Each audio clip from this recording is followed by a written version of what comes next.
Yen wong mukmin elek kena mata hatine, aja mama maring pitutur Gustine. Gusti sapa, Gusti Kanjeng Rasulullah, awan bengi hati urip eling Allah. Karena itu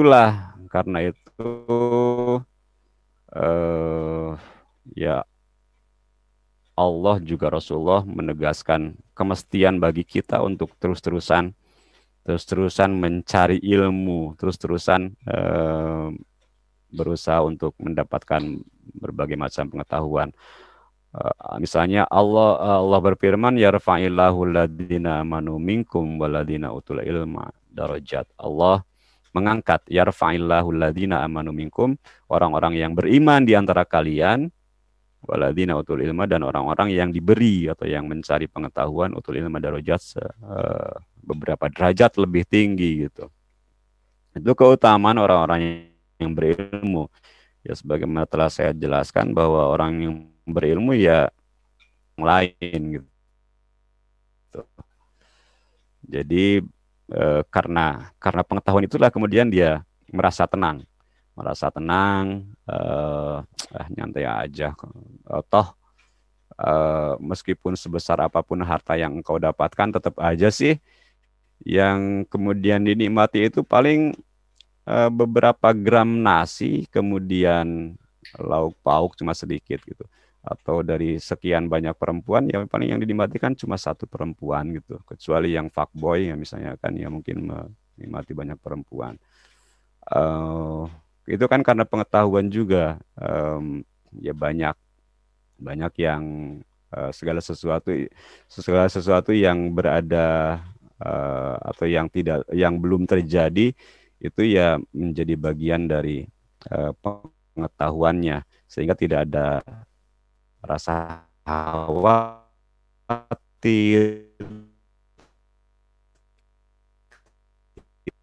tidak ada rasa gelisah, tidak ada keresahan bagi orang-orang yang ya, melebihi kedudukan. Terus ada juga ayat yang menegaskan, wa makanal mu'minuna liyangfiru kafatan.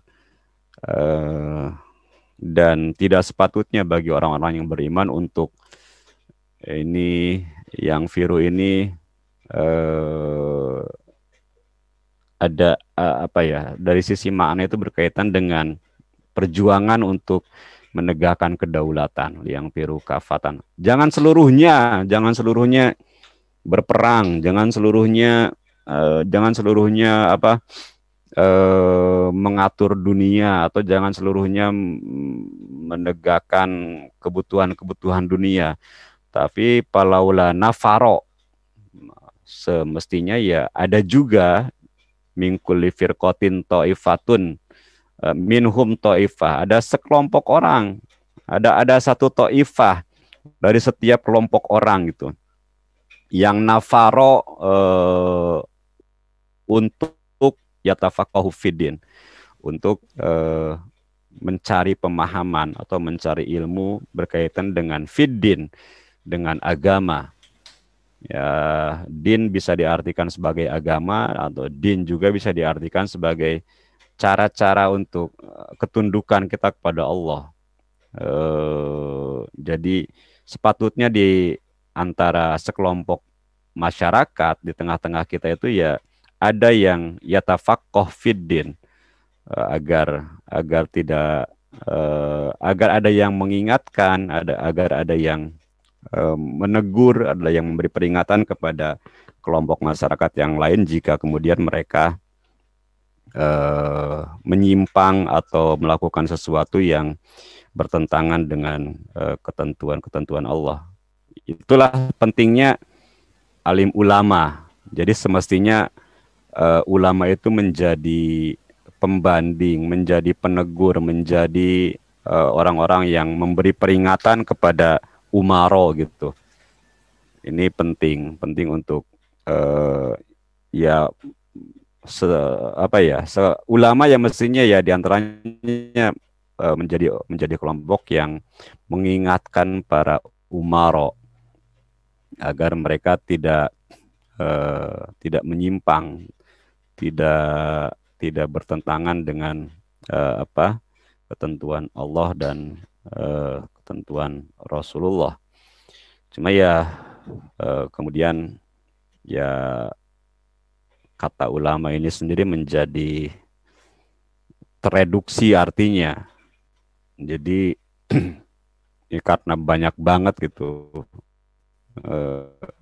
Saya aja masuk Majelis Ulama Indonesia gitu. Meskipun cabang kabupaten. Tidak seperti Habib Anis yang menjadi Majelis Ulama Provinsi Jawa Barat. Ya banyak banget ulamanya sehingga kita tidak kesulitan untuk membedakan siapa yang ulama yang benar-benar warasatul anbiya. Karena ulama yang benar-benar warasatul anbiya itu ya mewarisi tidak hanya ilmu Kanjeng Nabi tapi juga akhlak Kanjeng Nabi gitu. Itu yang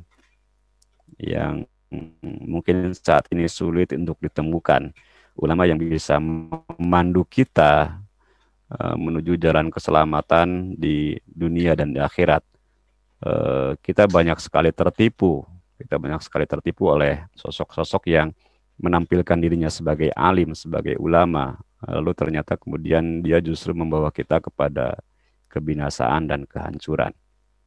Jadi mudah-mudahan kita berharap Allah menunjukkan kepada kita untuk mengenali dan mendekati ulama yang benar-benar menjadi warasatul anbiya, pewaris para nabi. Itu mungkin paparan karena sebentar lagi mungkin mencapai kita sudah 2 jam. Sebentar lagi kita sudah 2 jam di forum ini. Mudah-mudahan ada manfaatnya. Kita belum mencapai yang lainnya ini. Nanti bagian berikutnya kita bahas di pertemuan berikutnya. Mudah-mudahan ada panjang umur dan Allah memberi kita semua kesehatan untuk terus thalabul ilmi. Terima kasih Kang Pandi. Ya, ada waktu akang-akang ini untuk sharing kembali. Kurang lebih 15 menit lah, 20 menit. Barangkali ada yang lain yang menambahkan. Atau ada yang mau baca puisi misalnya. Atau Kang Aang. Kang Iqbal dari Cilegon mungkin itu mau berbagi juga karena Kang Iqbal banyak menyampaikan juga masalah-masalah tentang tasawuf itu. Yap.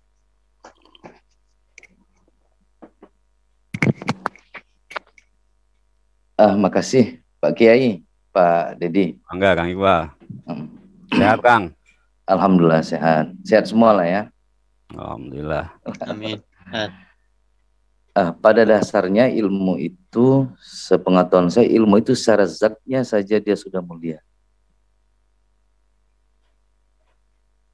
Karena zatnya saja mulia, berarti wadahnya yang menerimanya pun dia harus mulia atau bersih. Wadahnya pun harus bersih. Ya betul.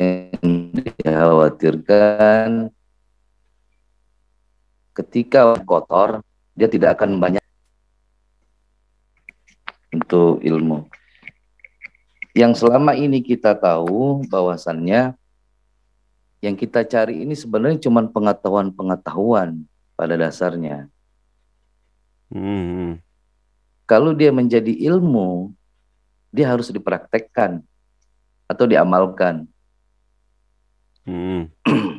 Kalau pengetahuan hanya sebatas pengetahuan saja, yang terjadi adalah perdebatan-perdebatan, saling mencela, saling menghakimi. Ujungnya akhirnya akan ke perpustakaan itu tempatnya.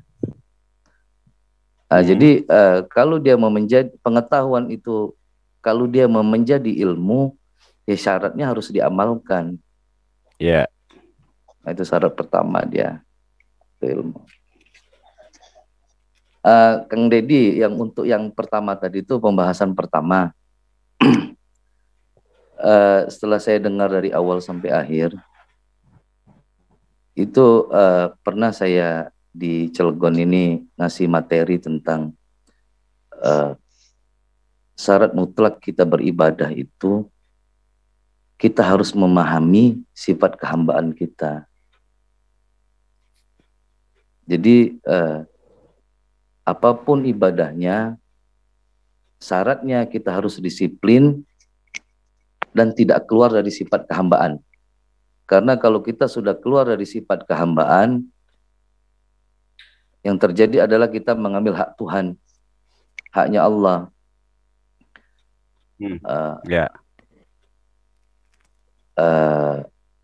Tadi udah diterangkan sama Kang Deddy, misalkan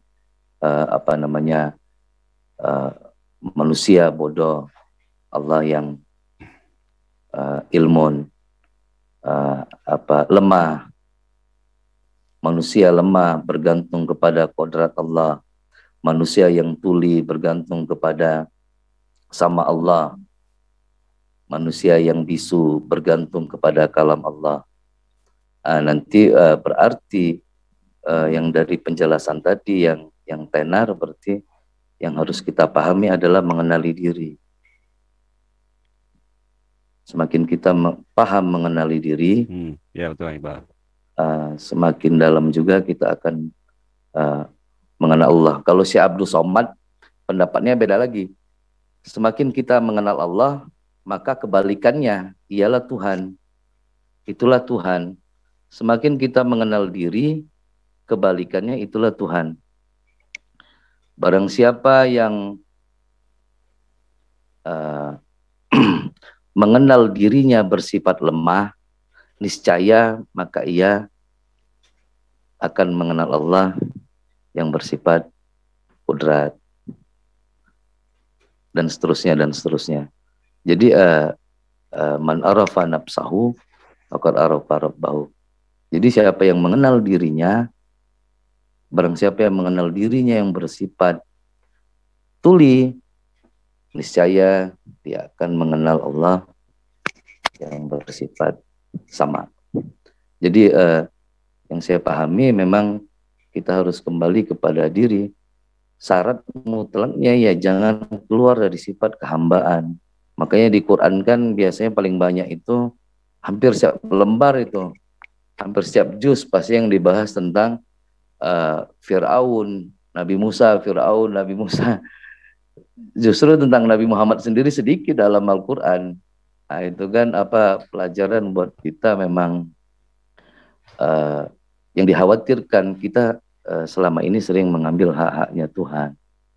Sehingga lupa dengan tujuan penciptaan. Kalau kita ini ya hamba untuk beribadah kepada Allah.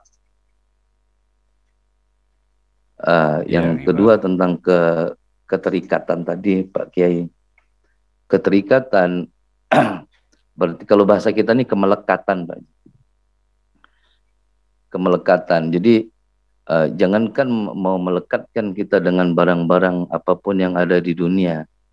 Diri kita pun kita bukan kita yang punya pada dasarnya itu. Yang kedua, diri kita pun nggak ada jasanya dalam hal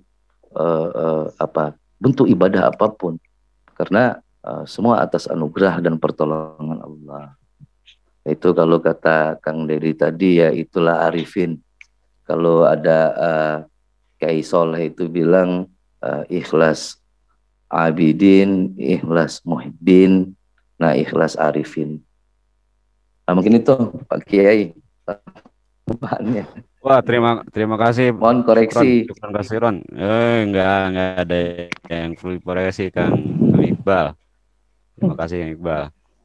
Ya ada ya ya mungkin eh sebenarnya kan semua yang kita ketahui, semua yang kita dapatkan, semua yang kita lakukan sebenarnya kan merupakan anugerah dari Allah, termasuk juga ilmu.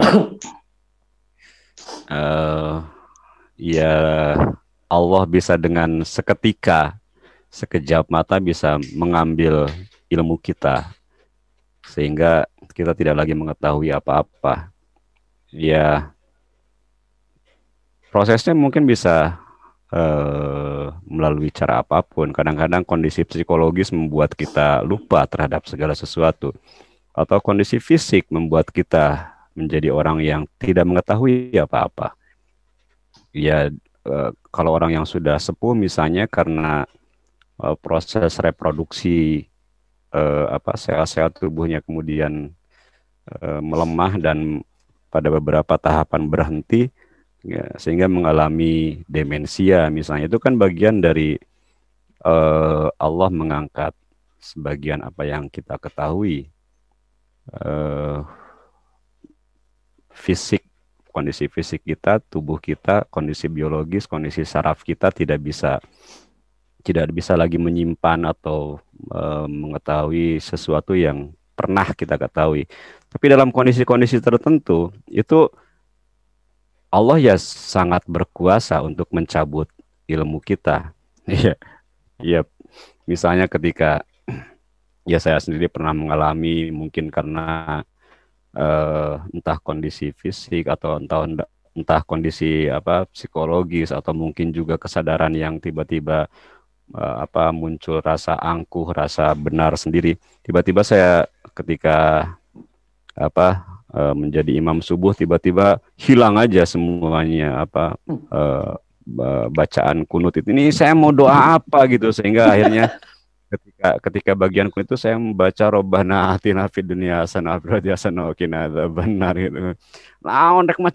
Jadi kalimat Allahumma hadini fiman hadayat, Allahumma hadina fiman hadayat itu hilang aja semuanya.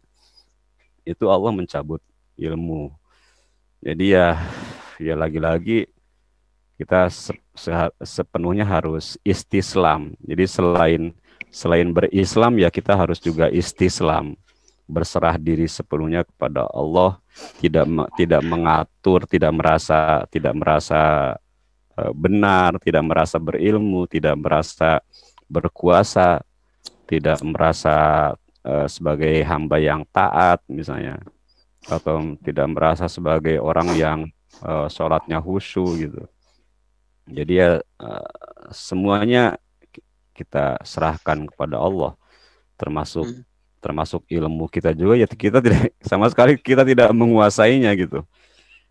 Sama sekali kita tidak menguasai apa yang kita ketahui, karena sangat mungkin itu kemudian dicabut dan dihilangkan dari jaringan memori kita.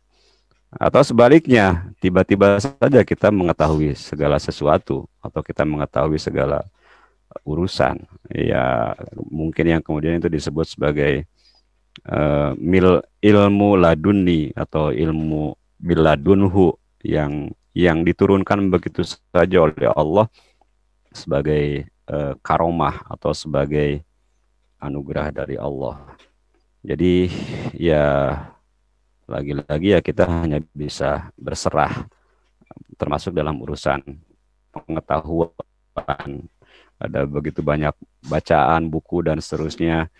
Saya sendiri itu menerjemahkan sejak tahun 2000 atau 99 gitu. Ada banyak buku, tapi ya mungkin karena tujuannya bukan untuk mendapatkan pengetahuan dari sisi Allah, ya akhirnya itu lenyap aja, tidak berbekas sama sekali. Yang didapatkan cuma honor yang seketika musnah gitu kan.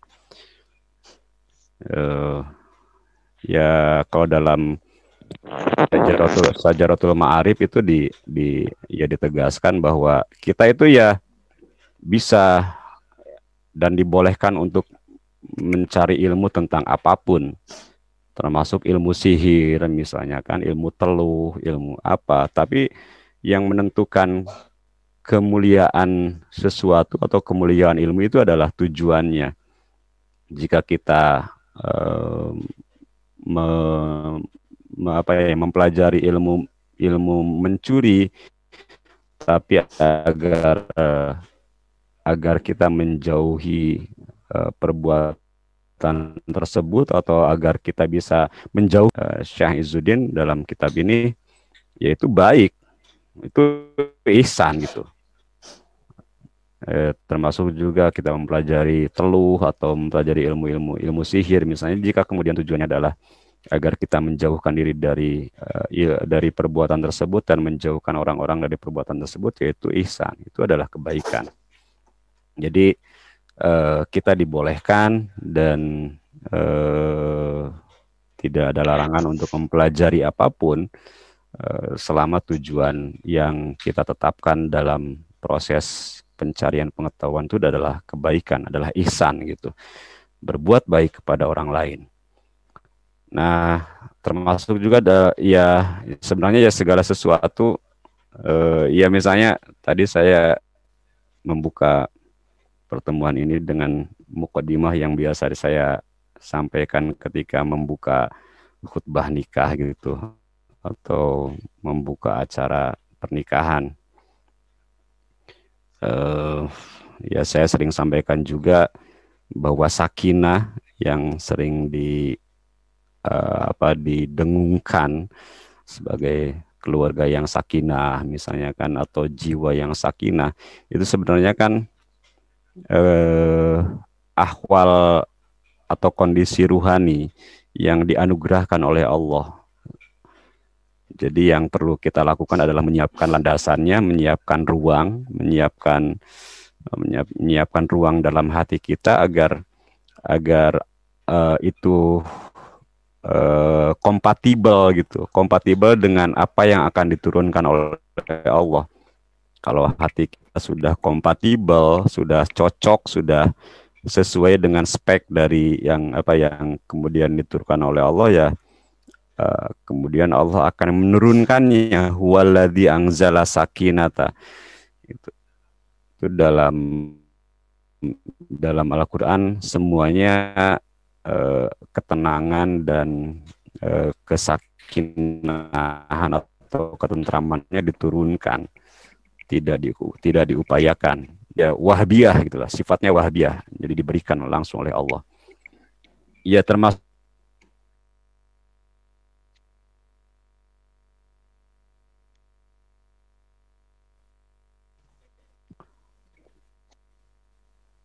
mungkin diturunkan diupayakan, tapi ada juga yang begitu saja, min haitsu la yahtasib, kita mendapatkan rezeki gitu. Itu mungkin rekan-rekan semuanya, kita sudah mencapai ujung dari batas perjumpaan kita malam ini. Jika ada yang bertanya, mungkin Habib Anis ini mau memungkasi dari pertemuan kita saat ini, silakan. Gak usah, udah Silakan Kang. Waktu dan kesempatannya dibuka seluas-luasnya. Oh jangan seluasnya. Pengajian ini keren dan cukuplah, udah tahmidnya sudah dikawinkan sama Naib, jadi mudah-mudahan pendengarnya dikawinkan dengan ilmu Syajaratul Ma'arif. Cuman sebenarnya yang keren dari Syekh Abdul Salam itu yang 7 itu, dan sebenarnya itu kan keren sekali urutannya itu. Sama pengetahuan, yang kedua syahadat linafsihi bitauhid al-mazkur.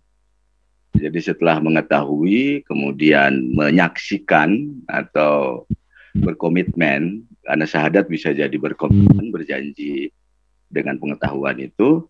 Yang ketiga, i'tiqadina lidzalika tauhid, setelah berkomitmen kemudian mengikatkan diri dengan tauhid, gitu kan? Yang iman bitta'alluq dzalikal i'tiqad. Nah, setelah mengikatkan diri dengan pengetahuan yang sudah disaksikannya itu, baru kemudian mengimaninya. Jadi iman justru urutan yang keempat tuh. Ya. Barulah kemudian kelima talafud, mengucapkannya. Yang keenam kemudian ta'alluq bidzalika, mengaitkan seluruh aktivitas kita jasmani rohani dengan tauhid itu. Yang terakhir baru muamalah dengan Tuhan. Ini kan urutan tauhid hadis yang keren menurut saya, yang kadang-kadang kita nggak sadari karena kita menganggap iman itu iman aja. Iman ya udah iman. Kalau ini kan jelas punya pengetahuan, pengetahuannya diproses dengan bersahadat, dengan mensahadatinya, menyaksikannya, merenunginya lah, gampangnya gitu. Kemudian mengiktikadkan. Jadi pengetahuan setelah direnungi kemudian diiktikadkan, diikatkan, baru kita imani. Talafud lalu kita ucapkan, diikrarkan, kemudian karena diikrarkan maka dia sudah lebih hebat lagi. Lalu ta'alluq, kita mengaitkan semua diri kita dalam kehidupan. Nah, yang ketujuh baru sikap batin kita pada Tuhan, muamalah bimuqtada tauhid. Nah, ini yang keren menurut saya gitu loh, yang pengetahuan menjadi penting. Di foto anjrit, pengetahuan menjadi penting, yang kadangkala bagi kita nih pengetahuan itu nggak penting, iman itu ya cukup yakin aja gitu. Di bagian-bagian Syajaratul Ma'arif ini kita ketemu berulang kali pengetahuan itu penting dalam cara kita beriman. Karena aku sebutin bahwa pengetahuan itu lebih penting daripada keyakinan, gitu ya. Dan yang udah hilang nih, apalagi urusannya dengan tauhid.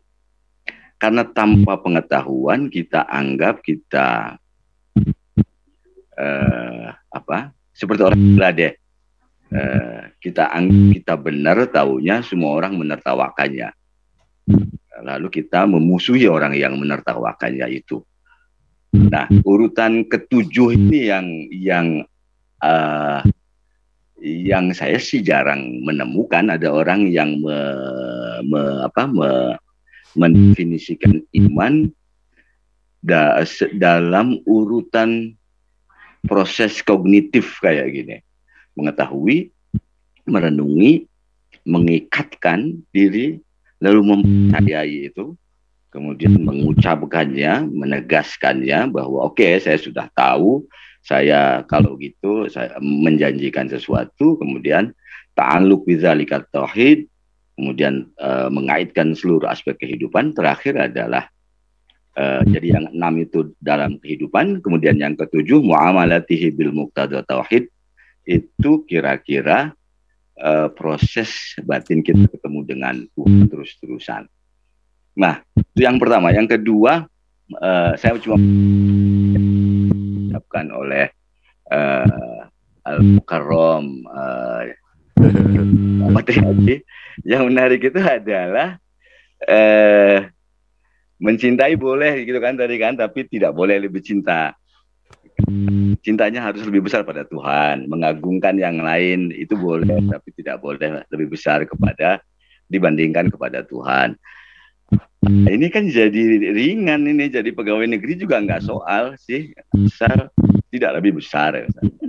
Senurut-nurutnya saya sama atasan, saya tidak pernah sujud sama dia kan. Ya.